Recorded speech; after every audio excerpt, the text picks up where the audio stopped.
Okay, let's see what happens here. This is episode number 169 of the Felt Recoil Podcast.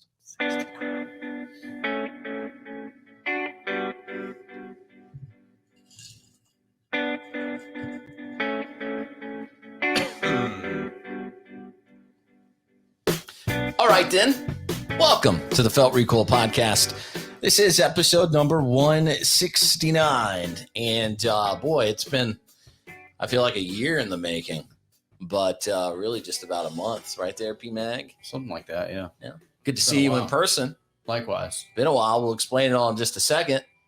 Stumparooski. What's up, gangsters? In the house. Stumparooski. I'm so glad you're here. Thanks for coming, taking the time. You're only here because you wanted to tell a story about a dessert you ate. Is that correct? I'll tell my story about my anniversary, just in general. It's fitting. This is episode 169 because it quite the tale. Well, that was the show, folks. Yep. Thanks for tuning in. Yeah, ironically, I don't know if I want to be here now. It's your house, bud. Oh, boy. All right. Take my coat off for this one. Okay. That I can put up with. Feels a little awkward in context. It's going to get much worse. That said, let's talk about where we've been, where we're going, what we're doing. And we're just going to dive in. And to be fair, we have no plan for what to talk about. So go easy on us. Here's where we've been. Let's start there. Charity of choice, by the way, this week, Operation Underground Railroad, OURrescue.org. Let's save kids that are being trafficked around the world. It's an America problem. America is the largest consumer of child exploitation material in the world, and we're trying to help put an end to that. Go to OURrescue.org and learn more about Operation Underground Railroad. They do God's work, and they need your help, so please go help. Okay, it was a long and dark December. From the rooftops, I remember, there was snow. White snow. Clearly, I remember. Anybody? No? That's a Coldplay song. Okay. All right. I started reading the room there, and I was like, I don't know if the Garth fanatic and the Humphreys McGee guy are going to get my Coldplay reference. Sorry, sorry. Yeah, that's all right. We did a show at the end of December and said we're going to take a couple weeks off, celebrate Christmas, and then everybody in this room got COVID. And we lied. Yeah, didn't we? We ended up taking about a month-long break. Sorry about that. But sometimes life throws curveballs at you, and that's the way it goes. Not complaining, just explaining. And so here we are, back 4 weeks later. Life moves along. You got COVID Stump got it first. I had a December for the books, guys. Yeah, you're December. God bless you.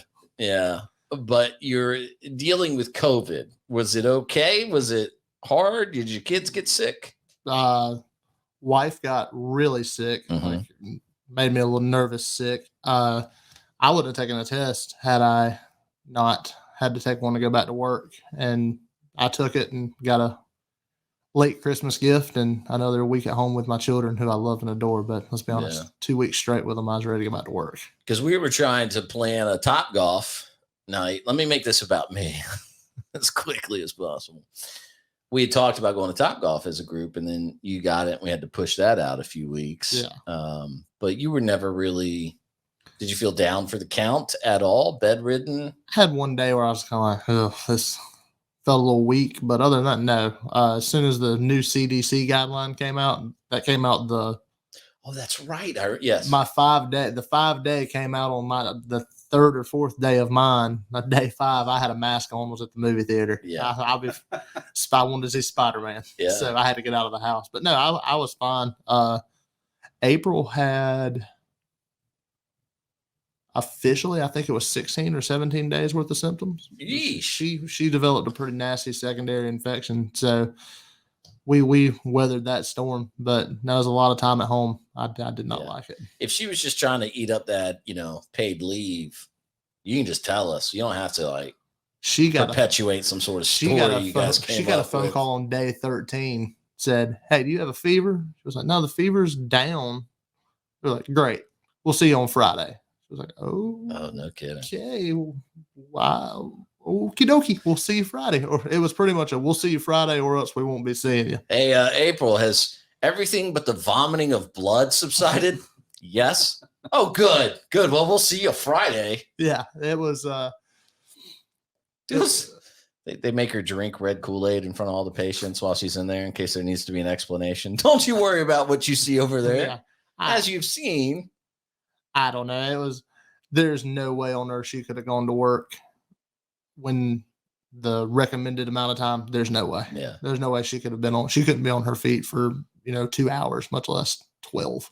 Wow. So she got it pretty bad. I don't want to say I'm glad it was her, not me, but I mean, I definitely would have took that on the shoulder so she didn't have to, but it was kind of nerve wracking. Yeah. 3 or 4 days there, I was kind of like, right. okay. Hulon, how did it treat your house? I guess I got it 2 weeks or so ago. And this really weird thing where I had a different symptom like every day. It was like roulette of symptoms. None of them ever really happened at the same time. This was super bizarre, I felt like. And it was really not bad at all. I just kind of felt like I had a cold, sinus infection, that kind of thing. Didn't really think a whole lot of it. So I waited a while before I took one of the at-home tests. And then it was positive. And I was like, all right, well, let's get everybody else checked out. So my 8-month-old had it, and my 2-year-old did not somehow. My wife got a real test at a doctor's office, negative, but she had all the symptoms. So, and has subsequently lost smell and taste. So obviously she had it for real. Is she still lacking those things? Or are they back? Yeah. Oh, wow. Yeah, everything else is gone, fevers and all that stuff, but she still can't really smell or taste anything. No kidding. Yeah. So we did the pizza food truck. Yeah. And she loaded up on the jalapenos, and she was like, I mean, I can kind of taste them. It was like a jalapeno pizza. And she was like, yeah, I mean, it's okay. I can kind of taste, but like even that was like, I mean, it was like burning my nostrils from across the table as she's eating it. And she's like, I mean, there's a little something there. It's like when my son eats spicy foods in general. He loves them. Yeah. And as an adult, you watch it and your stomach starts hurting. Yeah. And you're like, how does that not affect you? Similar experience. I guess. Yeah. But your kids, one kid got it, right? One yeah. did not, she had a cough for like 2.5 days. And that was it. Yeah, that was probably like, I think the one thing that's sticking around for everybody I've heard that's gotten it is the cough. It's just this persistent dry cough. It didn't even last for her. I mean, literally like 2.5 days, it was done. She was over it. Yeah. Nice. So no, I don't know that she ever ran a fever. It was like kind of a non-event, actually. Yeah. Okay. All right. Yeah, it came to our house, tore everybody up for a couple of weeks, and then went on its way. So probably the weirdest part for me was not a joke. I gained a massive sensitivity to vinegar. And to that degree, I mean, I made a turkey and cheese sandwich on I hadn't eaten in a day and a half or so. I was starving. And like Stump was mentioning, I was doing that lethargic thing where I would literally sleep through the morning. I'd get up and then I'd go downstairs long enough to drink some Powerade, and then I'd feel tired. Mm-hmm. And then it snowed. If you guys remember, my hardest day of having COVID was the first day it snowed here in the upstate. Yeah. The second day, I made myself go outside and play for a few hours with the kids just to be in the sun because we had heard that was a thing that helped. And I think it did help. Anyway, I made myself a turkey and cheese sandwich and put mustard on it and thought everything on it was bad. I did the same thing with the snow, except I got frostbite. I'm kidding. I just laid there until my fingers went numb. Well, I thought I had to get the sun, so I went out. Yeah, naked. Oh, that was you at Topgolf? That was me at Topgolf. That was you at Topgolf Greenville? Yeah. Crazy guy. I like that Greenville gets famous for those kinds of things. Yeah. So it went through the house, and I think we're all better. I had another event I'd like to share with you where I found out recently that I have something in common with Supreme Court Justice Stevens there. Right? Tell us. Yeah. We both thought we were going to keep working. Oh. Yeah. And then our boss was like, we have a slight disagreement. And then I was like, oh, yeah? And he was too. I don't know if you saw the rumors where he wasn't set to retire. Yeah. They're saying Biden basically came in and was like, yeah. It's been a great run, guys. Yeah. Yeah. I was reflecting. How do you think that really works, though? Because, like, they're on the bench for life, right? Right. So do you think that's a situation where he goes, hey, listen, I know you don't have any plans to retire. Right. I know you're in great health and you plan on working out your days on the bench. Right. Have you met Hillary? We're gonna bring her in. I'd like to. And then, immediately he's like, I really don't want to do this anymore. Yeah. I feel like my time here is done. Yeah. Yeah. I definitely feel like my time here is done. Can you imagine? Imagine you're John Paul Stevens, right? And you fired Stephen Breyer. That's where I got confused. I thought Stephen Breyer and went with John Paul Stevens. Born in 1938, by the way. Born in 1938. So 83. Biden. Say that again. So that makes him 83. All right. And Biden was born in 1942. So you got about a 4-year difference. And this guy is in such a cognitive state. And he's like, yeah, I think it's time for you to go. And you're like, yeah, but you're the president. That's kind of strange. Although I guess arguably the Supreme Court holds a little more power than the president himself does these days. But I do find that funny. And well, I would also argue that Barack Obama as a shadow president has more power than the actual president these days. So yeah, fair. There's that. Or Loretta Lynch even. Yeah. But let me make this point and then we'll hear Stump's anniversary story and get into that. But if you're a black woman. And I am. Thank you for noticing. Yeah. Well, I don't assume race or gender anymore. Apparently those are both dangerous prospects. But if you're legitimately a black woman, you're not like a Jeopardy black woman. You should be. Yeah. Can I pause for just a second and tell you something? My Nana lives with my mom. They watch Wheel of Fortune and Jeopardy every night. And I go over there a couple days ago. And I'm sitting with her just talking. She's 84. And she's declining. She's up in age, down in health. But as sweet as can be, and her wit is still there, sharp as a tack, but her memory is slipping. And she says as much, So I sit down in the recliner and she goes, Kris, I've been meaning to ask you something for a long time that your mom told me. And I wanted to see. And I was like, sure. Yeah. What's up, Nana? And I thought this was going to be like some heart-to-heart thing. And she legit goes, your mom told me that you said the lady who's been winning on Jeopardy is not really a woman. And I said, that is correct, Nana. That is a man dressed as a woman. And she didn't say anything else about it. It was like she had to just sit there and process it and then was just real quiet contemplating it. And then we moved on. Like, just, a recognition of this is where the world is. What is there to say? Yeah. When she watched Jeopardy that night, she looked and went, son. literally, son of.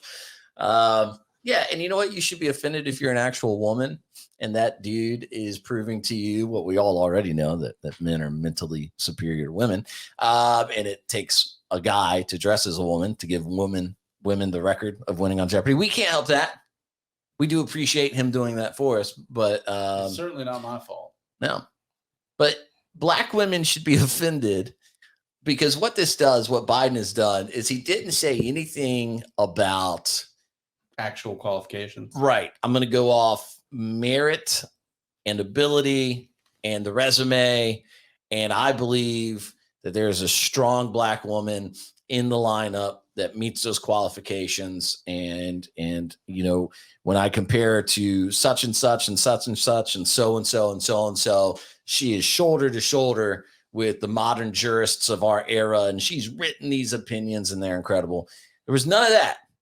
It was totally racist and sexist and condescending. Well, none of those things resonate with the modern liberal, though. Right. That's true. They don't care who's the smartest or the best. He knows he's going for those low information voters, as Rush would always say.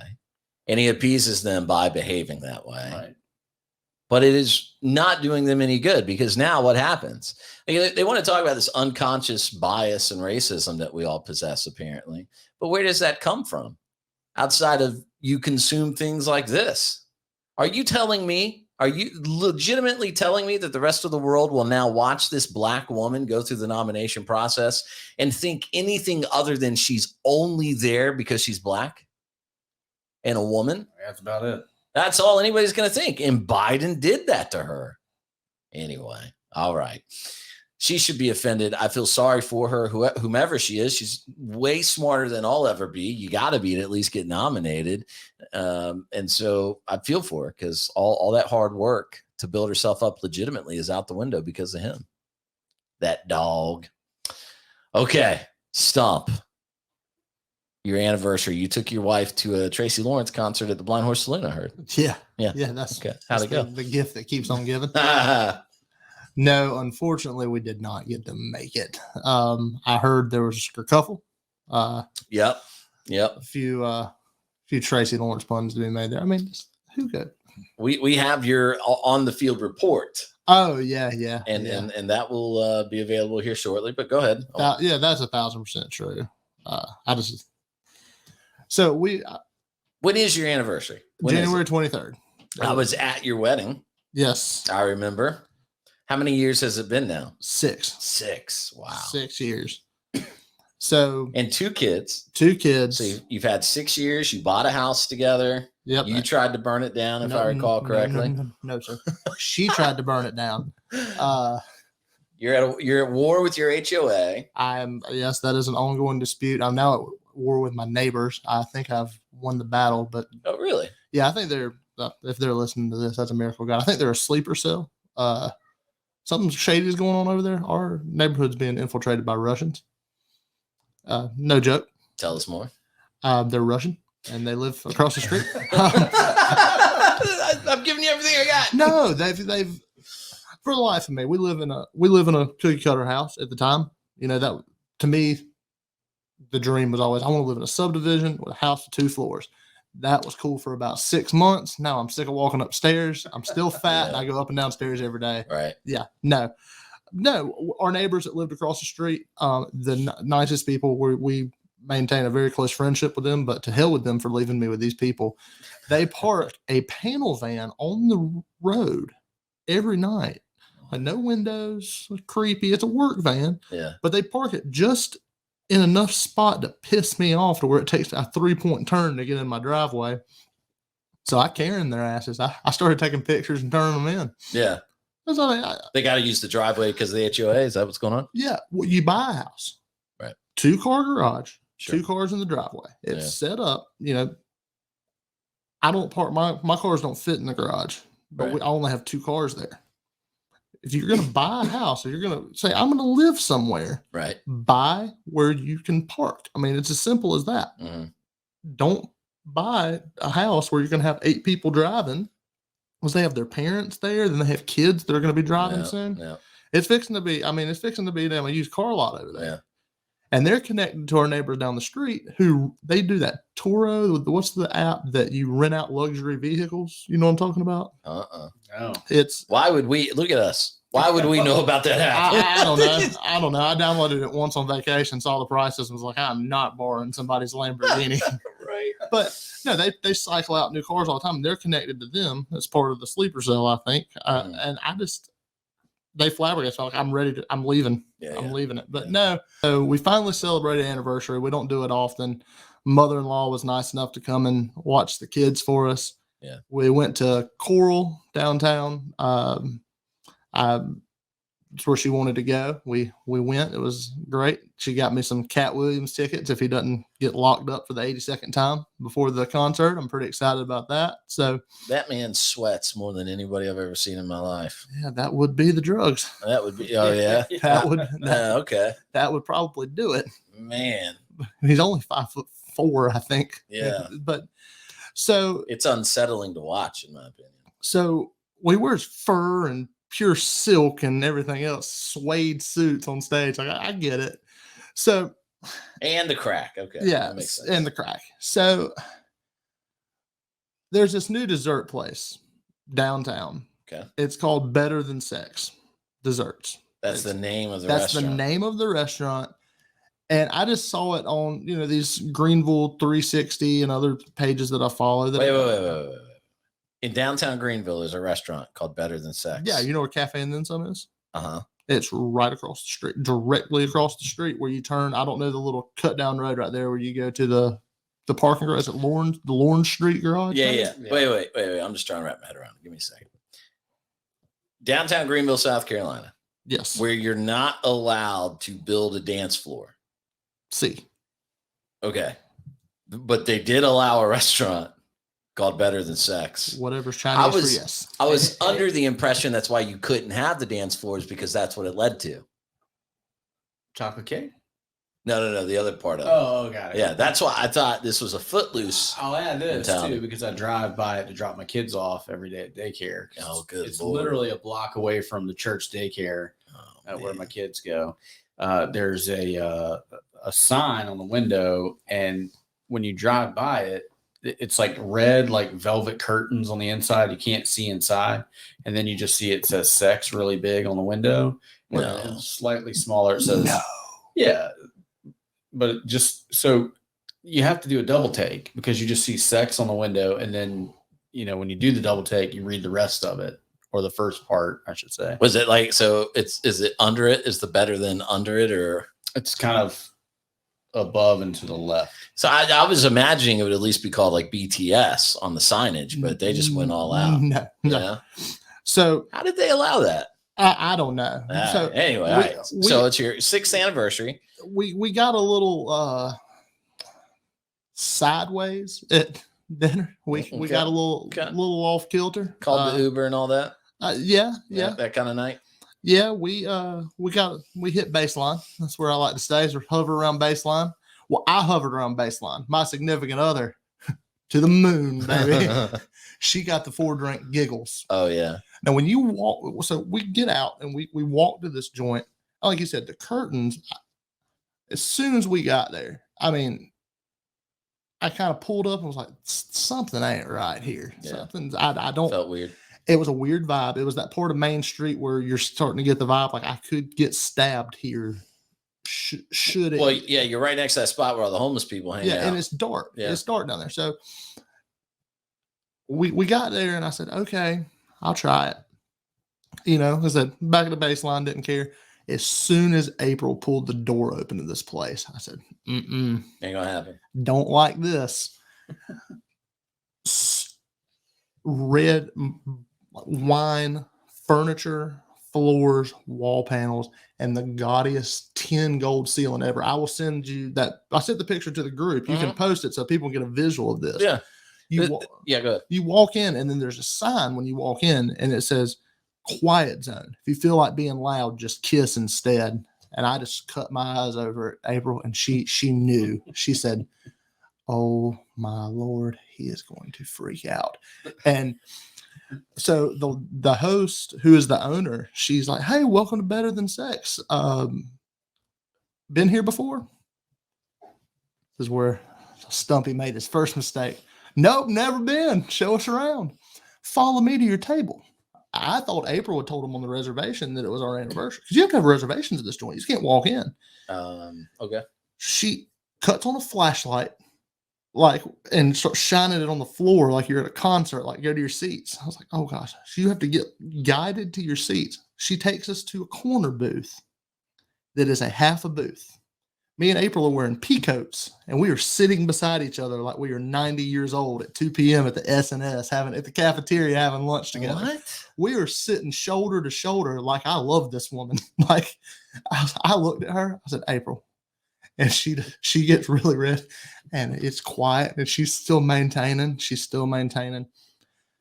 And if you're, I'm gonna go on and forewarn you. I know you guys haven't heard this story. If you guys have kids in the car, I don't mean to be this, but I'm telling this story the way that it happened.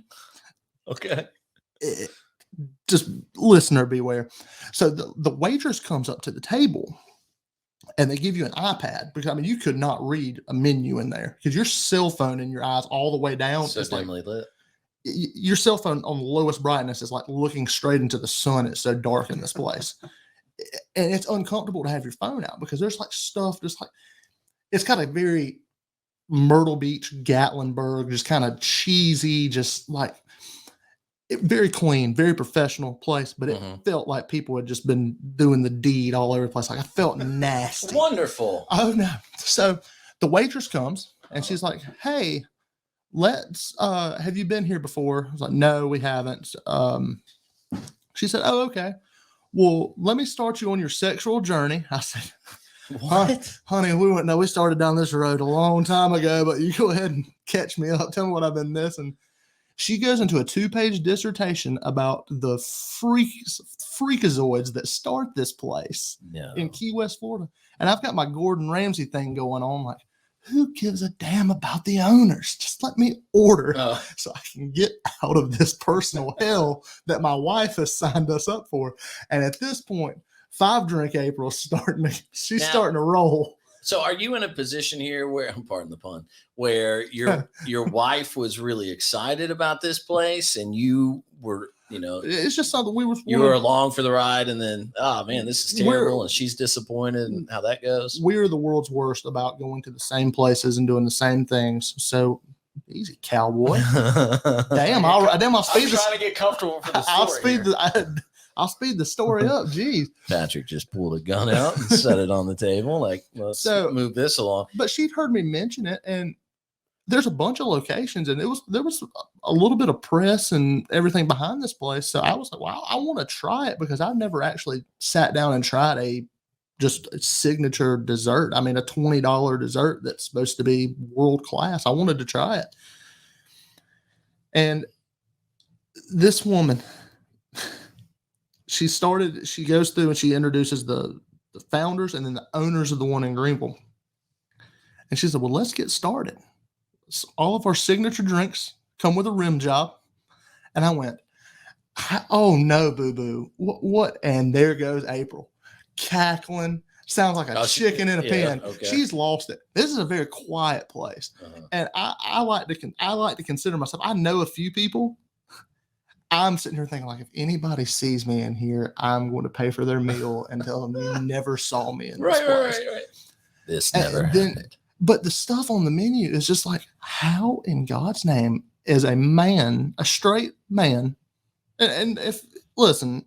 Hey, you tell us, buddy. You're the one. Their signature coffee was called Cream in My Cup. It was white splattered chocolate all over the glass, on the rim. You tell me what you think. And I was just sitting there thinking, how can you in good faith drink this and just not sit there and just like wipe your face off? And I told April, I said, what's keeping me from thinking the sous chef's having him a fun day back there? Right. And she's losing it. So I speed through this. She gets through it. And I order the least nasty to sound dessert there is. I ordered, it's called Fever. And April ordered the one that was called Better Than Sex, their signature dessert. So she goes away, and I am at this point just ready to go home. I suffer from crippling second and embarrassment, and oh my gosh.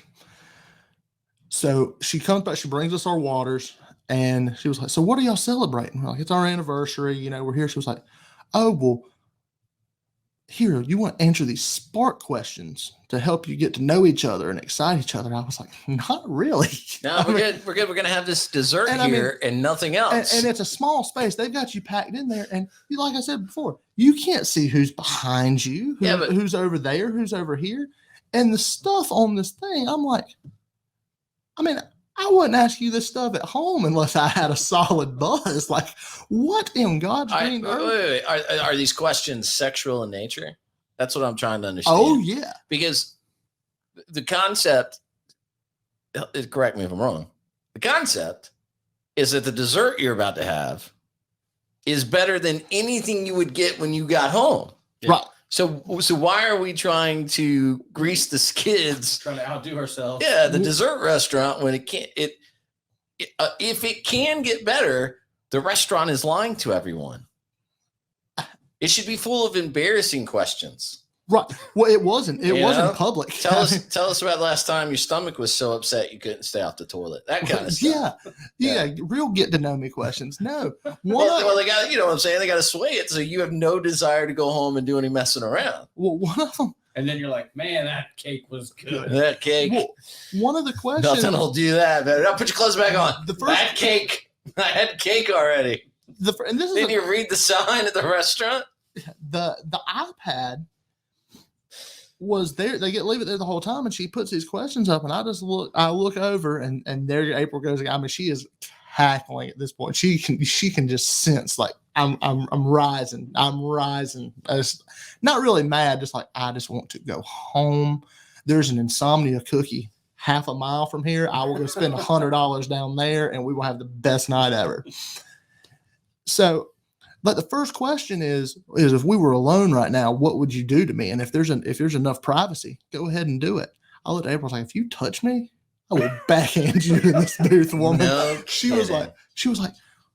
said, how many people do you think are doing hand stuff at the table? I said, well, not everybody sit on the same side of the booth, April. Like, I've been babies in a corner here. What do you want me to do? The only question on there that was sexual was like, if you were a fruit or vegetable, what would you be? And April's answer was asparagus, because there's always an upcharge for asparagus. And then mine was like grapes or something. I don't put enough. I've got too much adult stuff to worry about than to worry about this kind of stuff.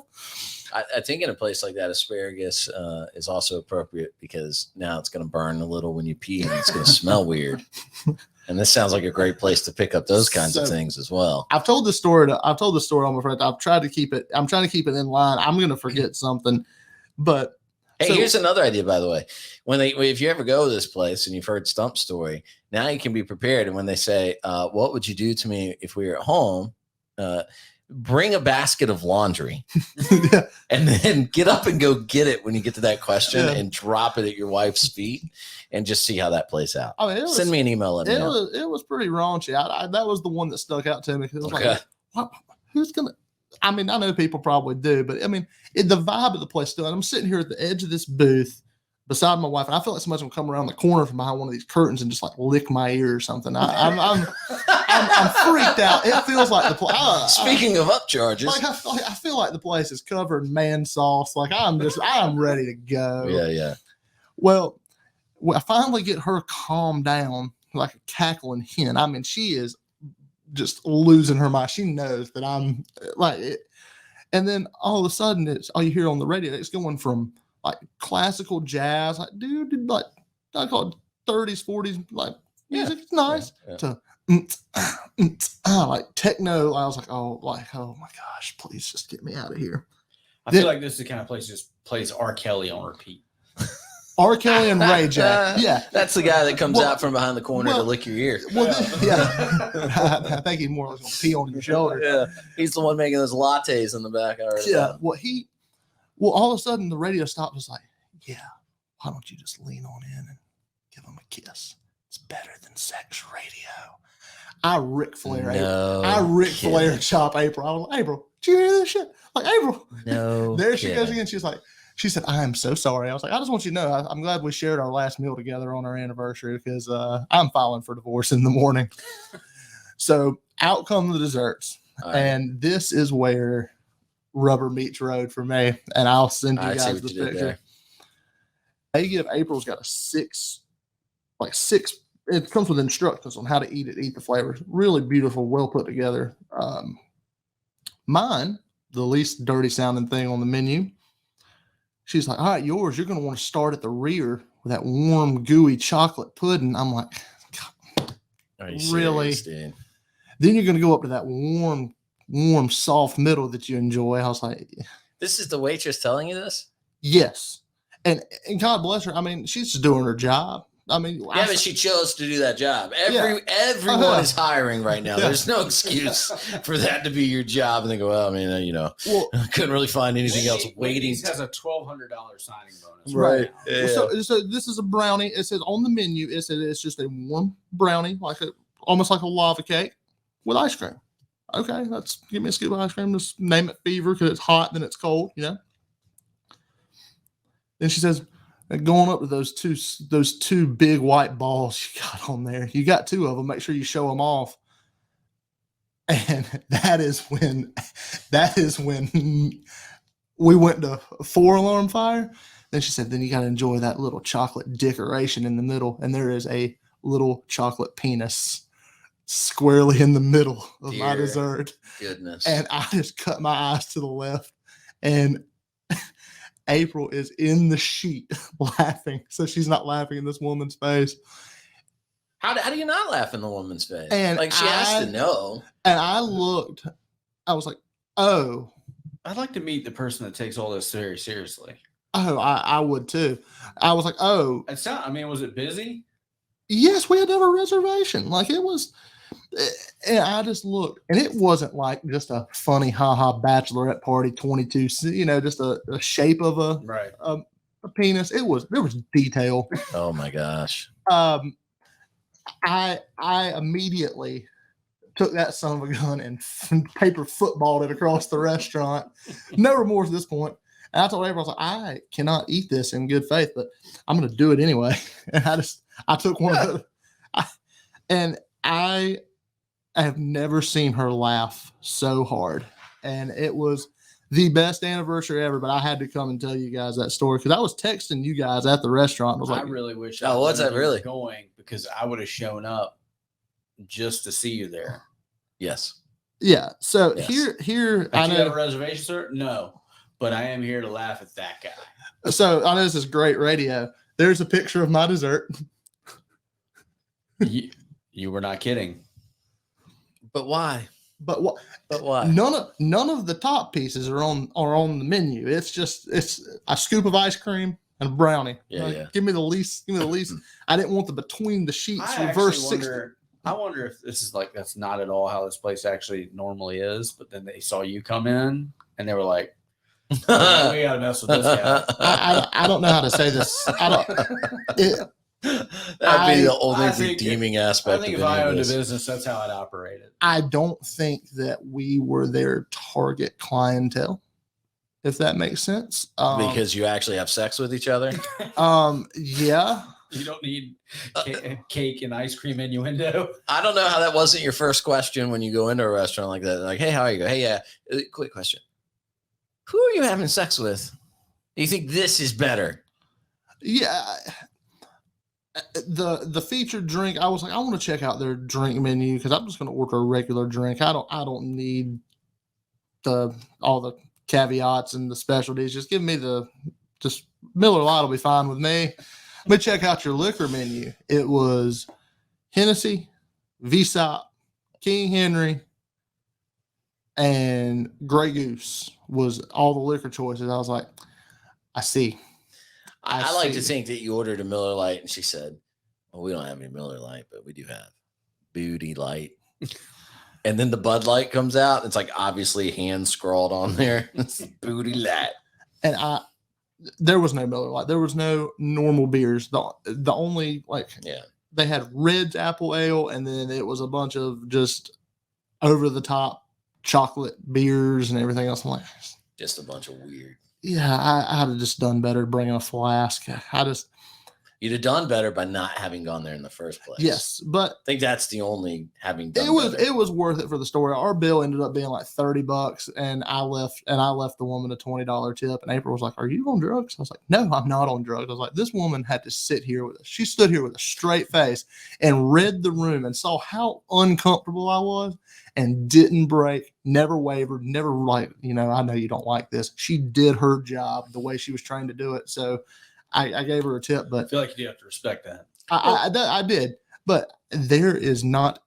I would go back. Like there's a list of people that I was like, I would give money just to have them in here and not let them know what's happening, so I could just sit back. I would weather the storm just to sit back and watch them be as uncomfortable as I was. The first person that came, like, I wouldn't go with her. My mother-in-law would have had a heart attack and died right there. She would have. Did you feel like not into it, huh? Did you feel like you were on an episode of Punk? Because that's what I would feel like. As soon as the waitress started in with the sexual innuendo, I would be like, "Okay, what? Yeah, what? Like, yeah. What are y'all gonna do with this?" Because I know somebody's filming it. Like, gotta be. When we got up to leave, I put my coat up over my face a little bit. I mean, a lot of people that we work for or live downtown, and I don't want people to see me coming after experiencing it. I don't want people to see me coming out of there. And as I went to leave, there was another group of people, and they had a group of 8. And all the girls, you could tell they were pretty boozed up, and all the guys were like, "Oh my goodness." And one of the guys, we made eye contact. And that's the last thing you want to do in that place. Right. We just did the end of the Dark Knight Rises. We just give each other the real hard just head nod, and we just turned and we went our separate directions. Ugh. But we had a connection. We knew that he hated that as much as I did. And it was the absolute, it's top 3 most uncomfortable times of my life. But the staff there has to be aware of the shtick, right? Like they're not trying to. It's a gimmick. It was like I said, it was Orlando. Like, I could see where it would do well in Orlando. I could see where it would do well. I really think it would be a success in Myrtle Beach. I think they're wasting their time not having one in Myrtle Beach. Well, it won't last in Greenville, so maybe that's. I was going to say. I mean, it seems like a wasted effort here. Yeah. It's not. The people that live here aren't going to go run and support that, because it's. We're literally sitting here laughing at it right now. It doesn't seem like a place where you're going to get a lot of repeat business. No, not if. So the novelty of it is you go one time, and then you tell your friends, and then when they go to Myrtle Beach, they go for the novelty of it, and so on and so forth. It is a tour. It's a tourist thing for sure. But there's not enough tourists that are going to come here and say, "Let me go down this side alley to this." I mean, the curtains when we walked up was a red flag.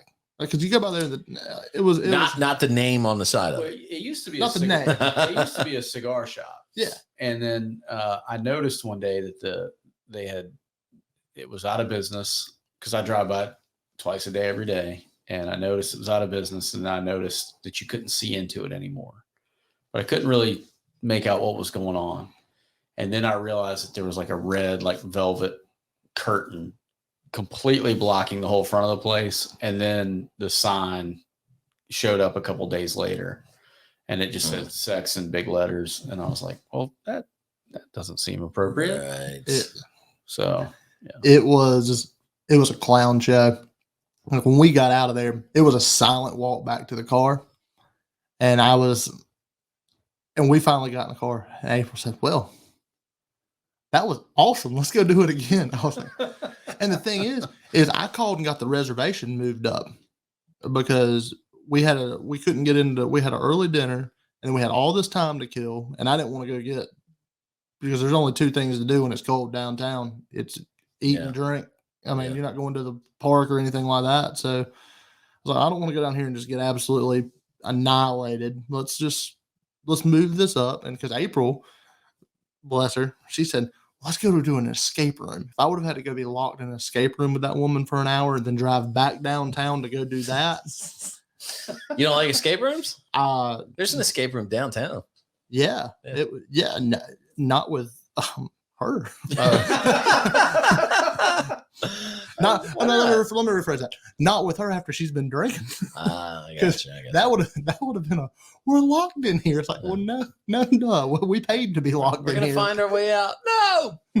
Yeah, we did one of those.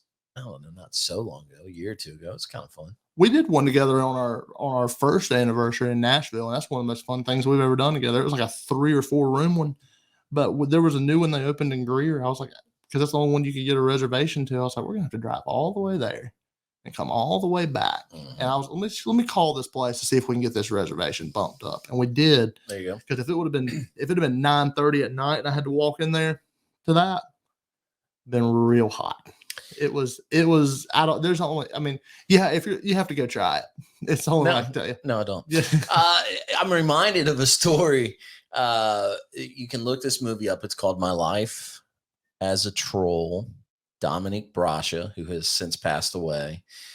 When I was in Birmingham, Alabama, I worked for a radio station, WERC. It was a news talk station. And Dominic was the afternoon guy there. Boy, he was a character. Like, you just didn't know when he was on, when he was off. He was that much of that, just a character. His fame, his claim to fame, is that he's in the Friday the 13th movie. He got chopped in the head with an axe.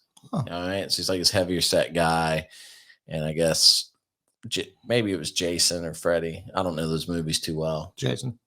He comes up and kills him with an axe from behind in one of the Friday the 13th movies. So that was his claim to fame, right? Well, he invites us to a movie night one night to watch his movie. He wrote it, he starred in it, he directed it, I believe. It's his flick. It's called My Life as a Troll. He's on the cover. You'll see him. It's on Amazon if you look it up.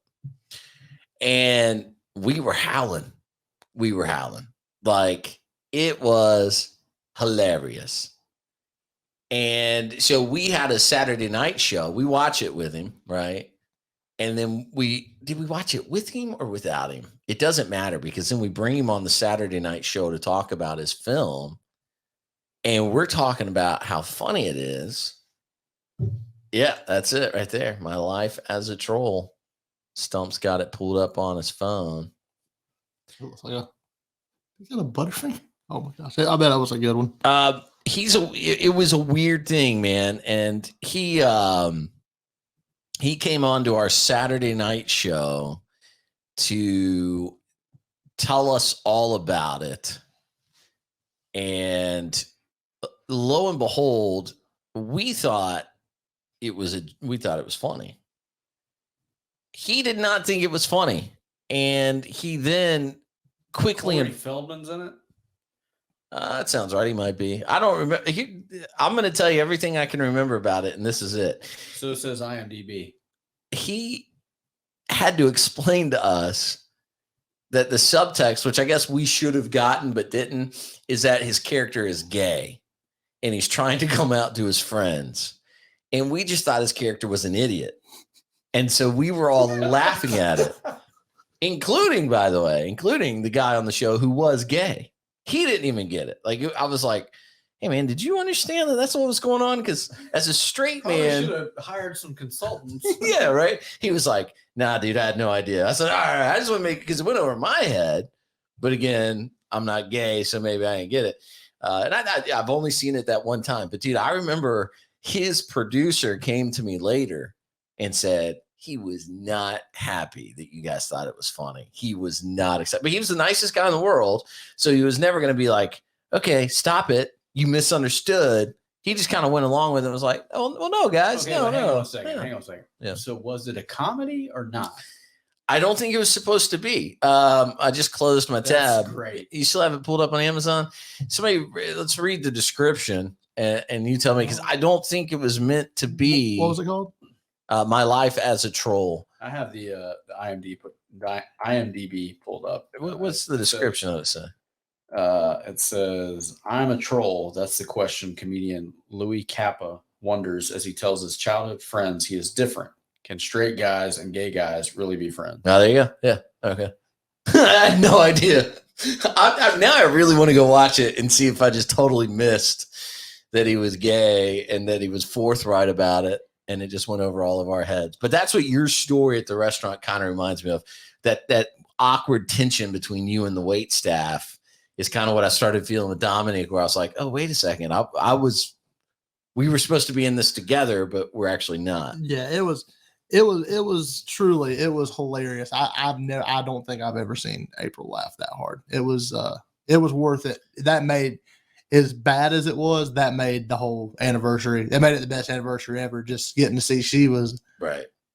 Genuinely, she was beside herself. I mean, she still will just look at me and just shake her head and just like. She just thought it was great. So she enjoys the awkwardness. Oh, she had a blast. Yeah, that's where she and I would differ. Is like you said, I would be like, nah. I mean, it just wasn't for me. I say I was mad. I wasn't really mad. No, I was mad. I was just kind of like, this has got to be over soon, and it just felt like it. It took us longer to eat there than it did at the 5-star restaurant we were at. They brought the restaurant. It was bang, appetizer, dinner, bill, get the hell out. Over here, it was like, is this ever going to end? Yeah. And it never. I mean, we were there for a solid hour and a half. They're not selling you a $70 steak, so they're trying to get their money out. They're selling me a $20 brownie that I could have got at Chili's for $6.50, and then without all the fanfare. Yeah, but they got to keep you there, so you keep buying that Henny. Yeah. I want you to. You know, you boy Stumpy's knocking down Henny. Give me a double Henny on the rocks. We're gonna listen to Future on the way out of here. No, thank you. Listen, I like to think my street cred's up there, but it wasn't up there enough for all. Oh, we're losing a light. Sorry, go ahead. That's your buddy making fun of his movie. It's the ghost of Dominic Brasha. You get the subtext now? Yeah, boy. No, it was the past 2 months of my life has been a clown show. That was up there. That was great. It definitely made coming off of COVID and it was great. It was the best anniversary ever. Ape, love you. Appreciate that. We're never doing it again. But next anniversary, she's going to the blind horse and riding go-karts like I wanted to this year. There you go. I like that idea. Hey, next year for your anniversary, if she wants to go back there, you just tell her you have to take her car. We'll never make it there. We won't have any gas. Yeah, you'll run out on the way, huh? I like that. All right, great story. I'm sorry you had to do that with your wife. Yeah.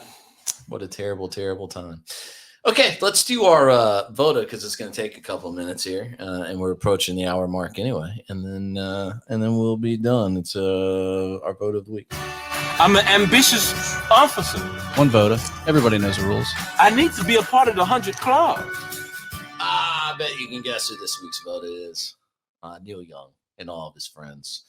Neil Young is an old guy who I think had a couple of hit songs back in the 70s. I don't know. He hasn't been relevant for 40 years. But here we are talking about him now. He's famous for giving an interview in 1985 in which, and I'm going to clean this up, he said, if you see a gay person behind the cash register at your grocery store, you don't want them handling your food. That's what Neil Young is famous for. It's 1985 Rolling Stone interview where he disparaged and besmirched homosexuals and AIDS.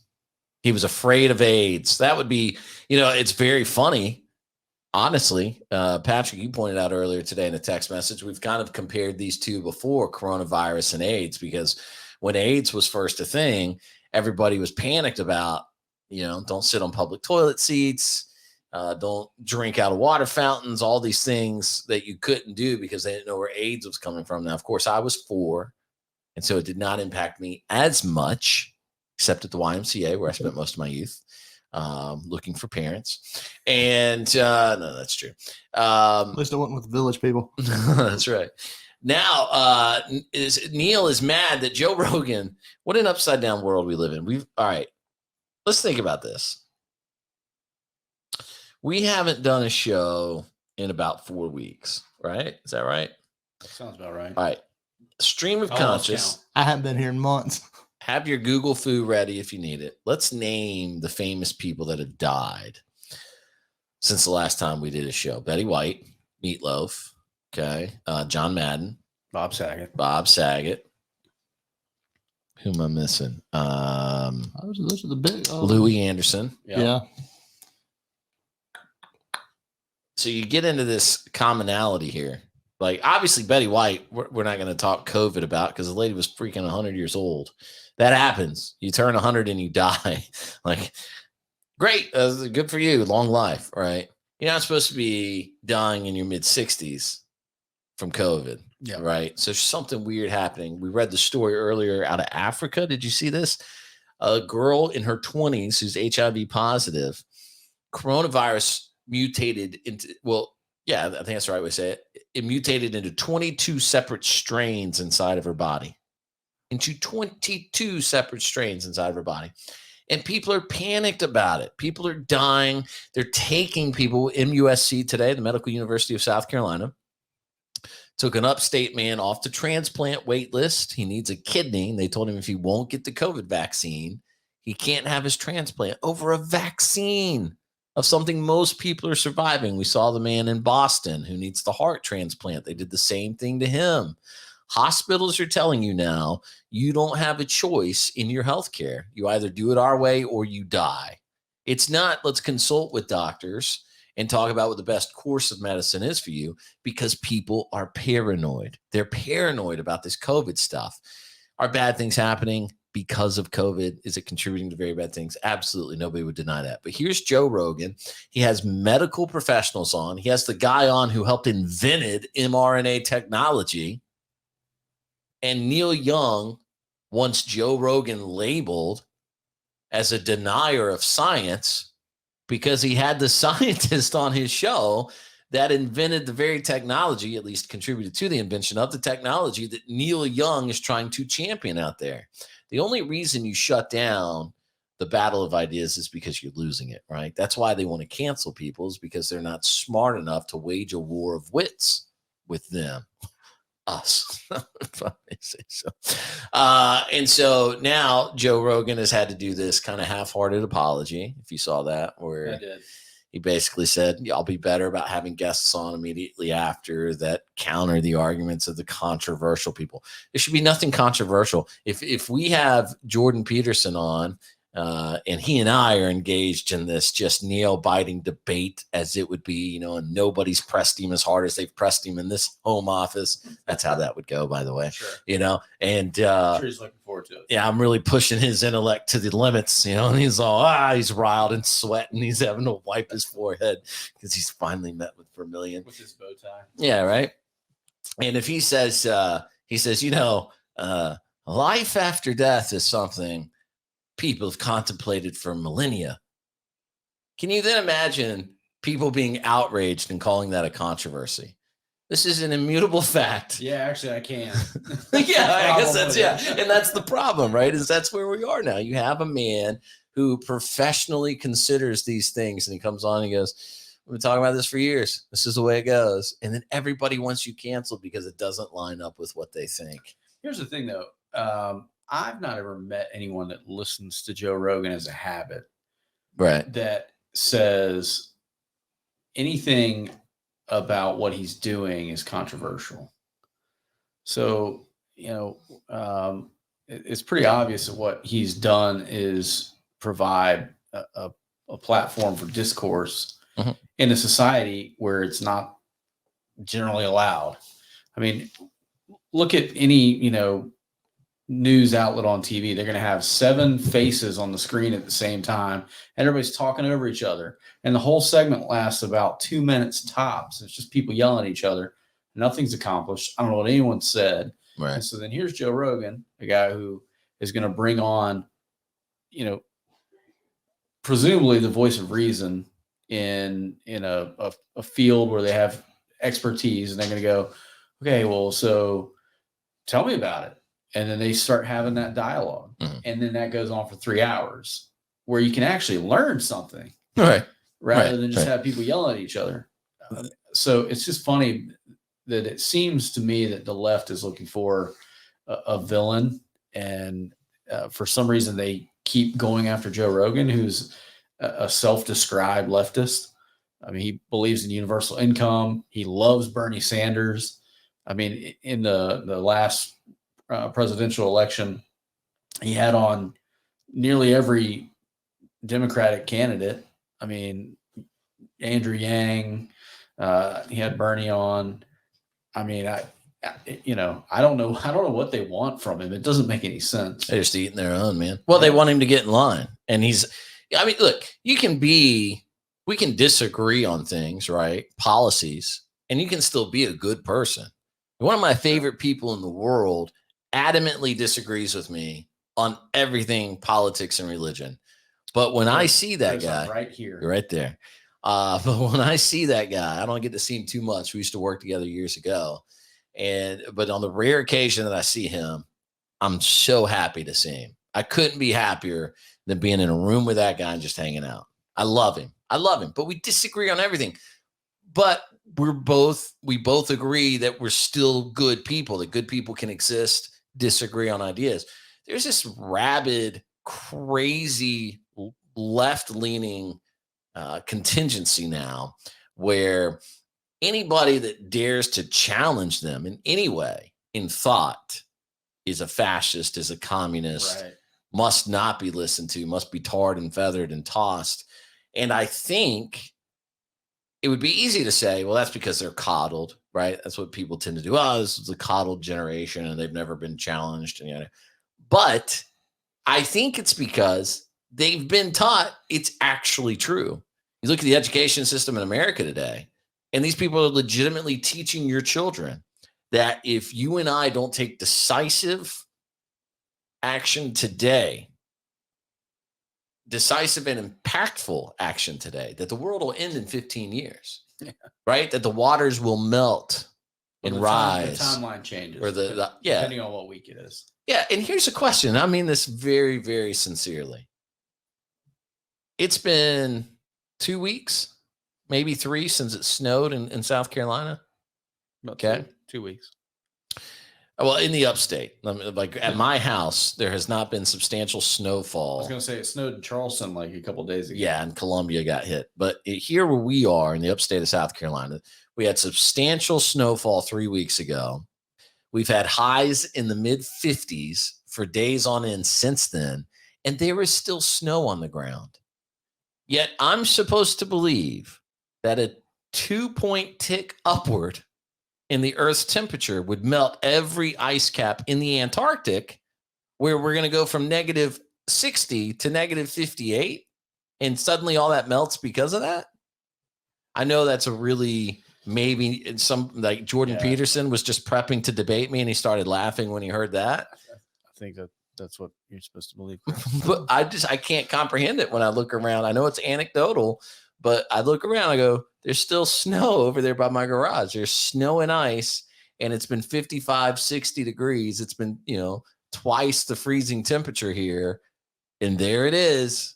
What leads me to believe that if it were, negative 58 instead of negative 60, I'm looking at complete. But anyway, the point is, our kids are being taught that's a thing, and they creep it in everywhere. They creep it. You can try. I mean, we try really hard in this house to keep our kids away from any sort of propaganda. And I mean that, like, we don't watch Fox News in our house. We don't watch the nightly news in our house.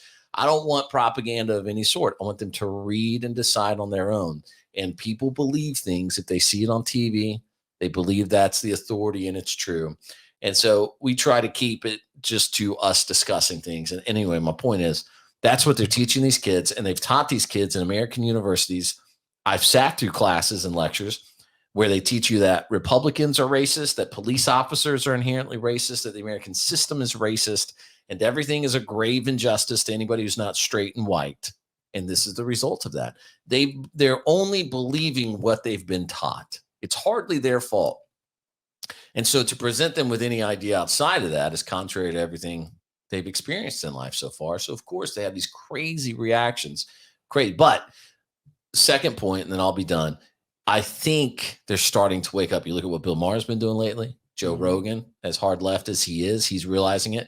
You look at Kyle Warner, the mountain biker who wanted nothing to do with politics. He just wanted to tell people what happened after his second Pfizer dose of the vaccine. His body completely shut down. It is possible, hopefully not, but it seems possible he'll never be a professional level athlete again because of the pain he's in continually following that second dose and everything that has cascaded afterwards. And he's just trying to tell people about it. Instagram and YouTube are deleting his stuff They're shutting him down. They won't let him tell his story. So the left went real fast from speak your truth, right? And your body, your choice, my body, my choice, to shut up, get in line. And that's a very dangerous time if you think they're all going to win. But I think actually for the rest of us, I think we've said this before. I feel like I'm repeating myself. It's a very good time to find the middle ground and to say to people, hey, look, they're crazy. This is what we've been telling you. Listen, you can believe all these other little things, these social policies you want to believe. We'll debate higher tax rates and whether or not there's trickle down economics. But this we have to agree on now is crazy. We have to stop stifling free speech and free thought. If your drag queen can go to the public library and read to my kids on my dime, then Joe Rogan, by all means, should be able to have a podcast on a private sector network like Spotify. Whatever he wants to talk about. Why is that an issue? They're so hypocritical. And I think we're going to convert more people like the Mars of the world and the Rogans to the world to the middle of the road thinking, at least get them leaning libertarian a little bit. And I think ultimately we'll win. And so in all sincerity, the reason Neil Young is our VODA is not because he wants to cancel Rogan as much as now they're unearthing all of his old, very bigoted interviews. And what I led into with that was from a 1985 Rolling Stone interview with Melody Walker, where Young said, if you go to a supermarket and he used the F word about gay people, right? Yeah.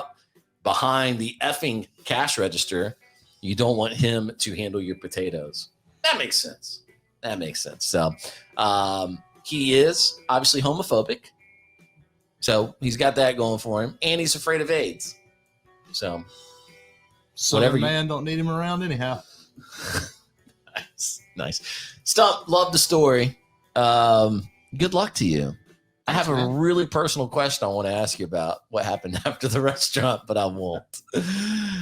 6 years. Happy 6 years, man. Thanks, man. Thank y'all for having me. Thanks for hanging out. Good to see you, Patrick. See you again in 3 years. Yep. Yeah. We'll be back. Put it on my calendar. In no more than a week, we'll bring you another episode of the Felt Recoil Podcast.